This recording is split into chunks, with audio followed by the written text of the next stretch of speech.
Lately, I've been losing sleep.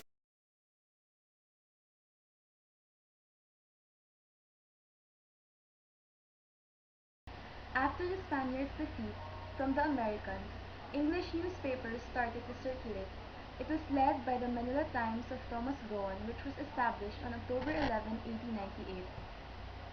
President Manuel L. Quezon bought it in 1917 and sold it after 4 years of possession.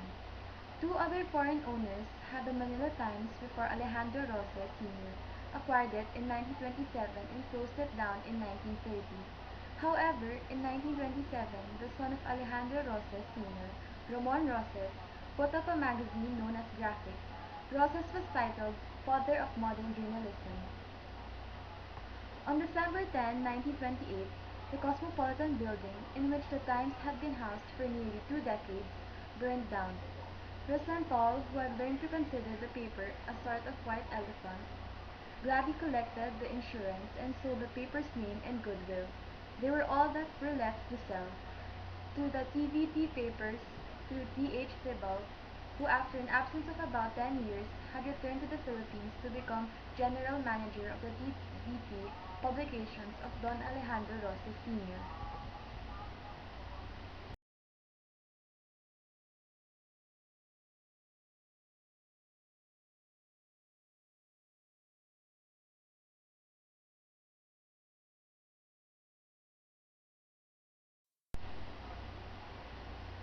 On December 10, 1928, the Cosmopolitan building in which the Times had been housed for nearly 2 decades burned down.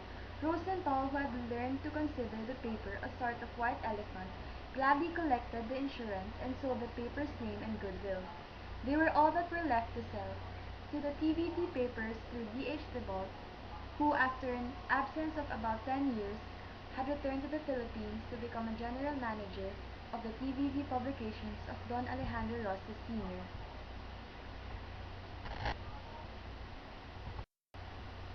The Manila Times first continuously issued English daily, October 11, 1898, Alejandro Rosas Sr.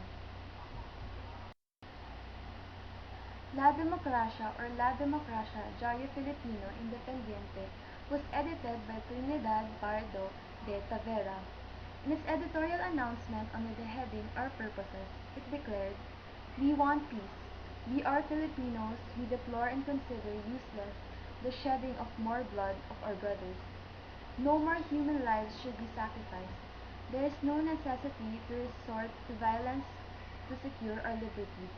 We believe in the noble purposes of the American people and in conformity with the proclamation of the Commission, and we propose to La Democracia to lend them our cooperation for the benefit of the just aspirations of our own people."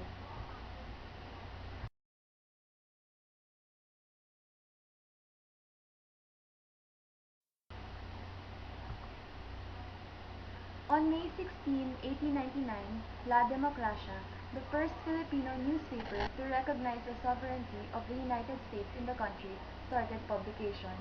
It urged the Filipino people to accept the new government and to help heal the wounds of war. While it proclaimed itself to be independent, it became the organ of the federal party, Partido Federalista, which supported the American government. The Federal Party is the first political party organized on December 23, 1900, by 125 Filipino ilustrados.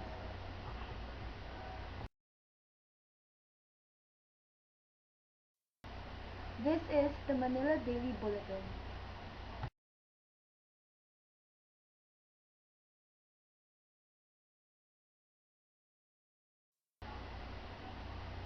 This started out as a shipping journal and later widened its scope in 1912.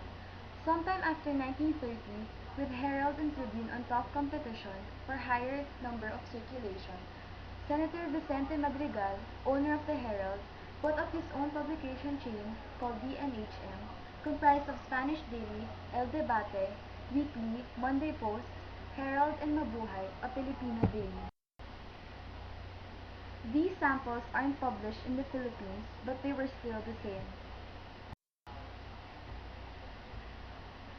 La Libertad was a nationalistic paper published on June 20, 1898 by Clemente Jose Zulueta, an enterprising writer and bibliophile who decided to exercise the freedom of the press that the revolution had fought for. La Patria, the newspaper that openly championed freedom and independence and directly challenged La Democracia, published by Pablo Ocampo and edited by Rafael Palma and Aurelio Tolentino. It was closed by General Arthur MacArthur, the father of General Douglas MacArthur. El Nuevo Dia, Cebu's first daily newspaper and founded by Rafael Palma on April 6, 1900. The New Day. Manila Bulletin, oldest continuously existing newspaper in the country, started as a shipping journal in 1900.